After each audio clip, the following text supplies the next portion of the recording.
যুদ্ধ সরঞ্জাম নিয়ে ব্যতিক্রমী এই বিয়ের দৃশ্য ইরানে। সোমবার রাজধানী তেহরানের ইমাম হোসেন স্কয়ারে গণবিয়ের আয়োজন করা হয়। সেখানে ১১০ জুটি একসঙ্গে বিয়ের আনুষ্ঠানিকতায় অংশ নেন। রাইফেল সহ সামরিক সরঞ্জামে সজ্জিত গাড়িবহরে ঘুরতে দেখা যায় বরকনেদের।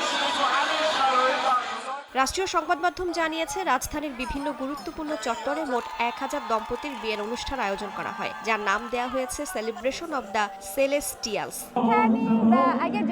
আমরা চেয়েছি বিয়েটা আরো শান্তসময় হোক। যাই হোক, আমরা আগে সিদ্ধান্ত নিয়েছিলাম যে বিয়ে করব। পরিস্থিতি যুদ্ধের হোক বা শান্তি, সেটা গুরুত্বপূর্ণ ছিল না। তবে শান্তি থাকলে ভালো হতো, মানুষ এতটা দুঃখের মধ্যে থাকতো না।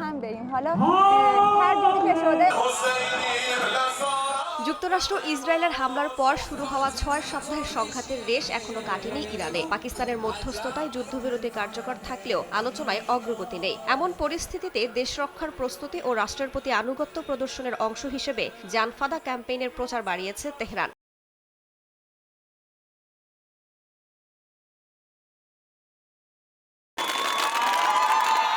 সেই ক্যাম্পেইনের অংশ হিসেবেই এই গণবিবাহের আয়োজন। ইরানি কর্তৃপক্ষের দাবি, জানফাদা উদ্যোগটি বর্তমানে সংবেদনশীল পরিস্থিতিতে দেশ রক্ষায় জনগণের প্রস্তুতির প্রতীক। ইরানি সংবাদ মাধ্যম জানায়, সংঘাতের সময় দেশের পক্ষে দাঁড়ানোর অঙ্গীকারে ৩ কোটির বেশি মানুষ এই ক্যাম্পেইনে নিবন্ধন করেছে। একই সঙ্গে সরকারপন্থী স্বেচ্ছাসেবকদের জন্য অস্ত্র প্রশিক্ষণ কার্যক্রমও শুরু হয়েছে বলে জানানো হয়।